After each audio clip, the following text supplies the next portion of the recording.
Hello, everyone. Welcome to Rock the Hage. You can see a little bit out of breath, but that's okay.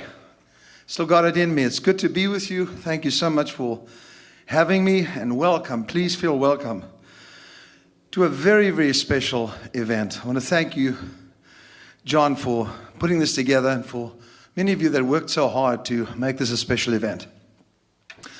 I know that there are many of my friends that are here that I can greet, but I just want to say this. It was your fault that I did this today, because he suggested I do a little bit of music. So I try to put a little bit of my classical in, and thanks to my band, we were able to just remind you of what was produced in that little town that you're in right now. And Billy said, Kim needs to play a little bit, and I did. Charles wrote to me, remember you so well. These are neighbors that were sent to us, to South Africa, who live next door to us, and very special to my heart. And to all you that are here, and maybe many of you may not know me, it's not important, but what we are here for is to honor those that made such a special mark in the history and in the culture of our little town and our province, our country, and our world. So it won't take very long. I just wanted to greet you and say a few things to you today. We are gathered together today to celebrate and honor the musicians that made a little bit of history, and to remember those who left us, with a few memories and made their mark in our world. My own brother Barry Matthew Clement was an astounding musician. And I'd like to honor him today because I knew him so well. We started out very young. I was 5 years of age when I was sent to study classical music. And those were the days, my friend, where they still used a long pencil to smash your fingers if you made a mistake. But she taught me classical music, and Barry started with classical music on the piano, but didn't like that. He preferred woodwind, preferred the brass, saxophone, and he was an incredible flautist. He could play the flute and did some amazing things on the trumpet. One of the on-the-go shows that he won the award was when he took the flugelhorn and the trumpet, and together he played a solo with both of them on his lips and harmonized as well. Of course, he won Best Instrumentalist that year. I was so young, I didn't really even understand what was going on. And I won my award as well, and many others subsequently. But what was important was that we appreciated the fact that we were in a country, and much of this was banned. We weren't allowed to listen to some of the music that was out there, and so it became more enticing for us, and was even more. There was more passion and a hunger to perform. Think about it. A little town that gathered all these musicians together because they were determined not to be stuck in a box. For you young people that have a dream, I can tell you something, it can be fulfilled. You have to work hard. You've got to sacrifice. Today we watch so many young stars. They get into the top, and then they fall. Then their lives fall to pieces. They lose their families. But I want to tell you, he was one of the greatest musicians out, and I miss him terribly. I also want you to remember and to honor Terence Swaby. Terence was one of those crazy guys that I met, and we fell in love with him because he was such a brilliant musician, but also such a strange person. We did a few on-the-go shows with him and did very well. One of our bad names was Purple Fez, and we wore these little purple fezzes, And, it was the decade of purple, I should say, the 70s. And Terence was just a fabulous human being. And everyone went through their difficulties and their struggles. That's part of life. Terence is no longer with us, so we remember him and honor him. Toki Buerta, also one of the greatest, and I honor him today as well. Bev Smith, cannot forget these people because they made their mark. And they left us something special. And I'd like to say, and I'm sure every one of you watching would like to join me in saying, you are missed, but never forgotten. Uitenhage is like the town of Nazareth in the Bible, in Israel. It was said of Jesus, who was born in Nazareth, what good could come out of Nazareth? Even he was not accepted because of the culture of the Galileans. Galileans were generally considered the country bumpkin of Israel because they had an accent. And so they were never likely to be chosen as orators or spokesmen. I think we can surely relate to that. Ons from Uitenhage. But this little town of Uitenhage produced for some odd reason, some of the most talented and prodigious human beings. I know that is a fact. I've met them, I've heard them.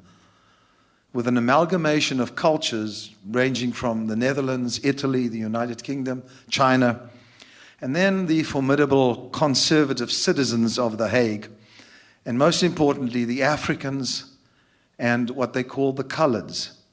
As a result of that, a sound was instilled in the souls of each one of us. I call them bitter and sweet spices, compounded together from a battle-weary nation with oppression reeking from the blood-stained soil. We all know about apartheid. The pain of apartheid was everywhere, and most of us rebelled. Everybody sitting here around my age remembers the pain, and we did rebel. We rebelled seeing our black brothers and sisters robbed of a basic fundamental freedom we as whites enjoyed. And so we rebelled. Barry and I would go into the locations, even though we weren't allowed to, even though we could have been taken out by the police, and they did.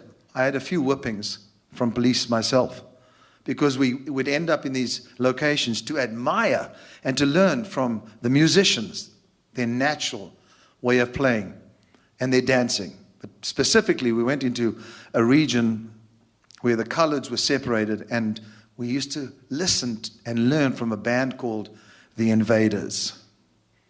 In our house was a maid who arrived the day I was born, a black African Xhosa maid, Hilda Swartboy, who I believe to this day was sent by God to drive out of me the slightest inkling of racism.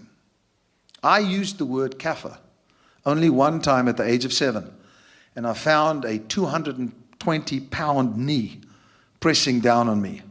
It was Hilda. She found what she called a wet rag. In other words, it was one of those old rags that was wet and could sting when it hit you. And she thrashed me until I apologized. And from that day onwards, she taught me the beauty of black. I miss you all. I really do. I always think about many of you and pray for this new generation and believe that the sacrifice that was made in the Eastern Province will benefit them. Music reminds me of God. You know why? The Bible says, for God so loved the world that He gave, and He gave, and He gave. That's why I fell in love with Christ, because all He did was give. He even gave His own life. And that's what I compare music to. Music gives. It always gives and never takes away. Music creates its own unique history in each individual. It is the universal language and can be interpreted in so many different ways.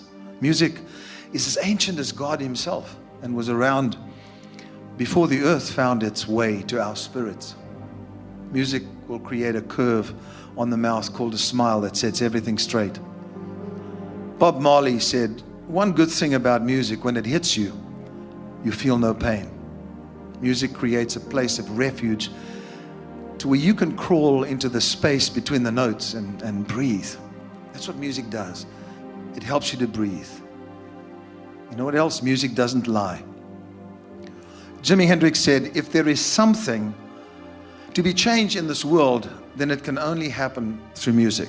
Music belongs to the man's soul. But once it is expressed, it has lasting effects on the body and the spirit. Billy Joel agrees, and he said, I think music in itself is healing. It's something we are all touched by, and no matter what culture we're from, everyone loves music. You know, I travel the world. I've been to China, I've been to the Middle East, I've been to Israel, I've been to Europe. all over the world, New Zealand, Australia, islands of the sea. And my message is almost hopeless without music. And I found that music is indeed a universal language. Music, it's a moral law. Plato said that. He said, it gives soul to the universe, wings to the mind, flight to the imagination, and charm and joy to life and to everything. Ray Charles said, I was born with music inside me. Music was one of my parts, like my ribs, my kidneys, my heart, like my blood. It was a force already within me when I arrived on the scene, and a necessity for me like food or water. Music is everywhere.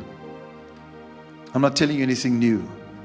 I'm just hoping to connect with all of you and remind you what a very unique sound came from Uitenhage. And that continues and it spreads. Music is everywhere. How about the tap tap of a hammer or the wail of a creaking door? Or he's playing a garbage can different than playing a drum. Now I want to close this little message to you, welcome message, by telling you what I feel myself about music. Beautiful music is the art of the prophets that can calm the agitations of the soul. It is one of the most magnificent gifts God has given. Music reveals the mystery within each one of us, and each one of us has a mystery that has to be unfolded. Music unfolds that mystery. My final analysis, if I could give my humble thoughts about music, is this. I tell you, that's music, I tell you the story of love. I tell you the story of sorrow, the story that saves some and the story that destroys others. I am the sound which spreads over the battlefield when men die with me on their lips. I am music. I am close to the marriage altar, and when the grave opens, I stand nearby. I call the wanderer home. I rescue souls from the depths. I open the lips of lovers, and through me the dead whisper to the living, I serve one as I serve all. I am music. I speak through the birds of the air, the insects of the field, the crash of the waters on rock-ribbed shores, the sighing of the winds in the trees, and I am even heard by the soul that rejects the pleas of great orators and the derelict who refuses the cries of a desperate mother and a father. I am music. I open a vista to the universe, and after experiencing me, you will feel there is meaning to life after all. I am music. I am the wind of the Spirit of God. Thank you for honoring those who have gone on before us. Many of you will emerge, but tonight, it's time to enjoy yourself. Now let me say a prayer, if you don't mind. God, you speak through so many ways, and we can feel something now. We invite you into our homes and our lives, and very importantly, into our future. For we know that you only can direct us. Ultimately, in the end, it's you who creates, you who forms, it's you who transforms.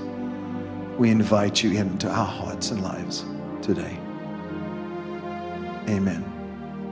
Now, before I go, in case some of you are saying, I don't know if this guy is really from Uitenhage. Well, let me tell you something now, my friend. It is without a doubt that I am a Uitenhager. And let me tell you something, I don't want any drunkenness. Because if you get drunk, you're going to be bloody inebriated. And if you're inebriated, my friend, you do very bad things. I love you. Good night. Have fun.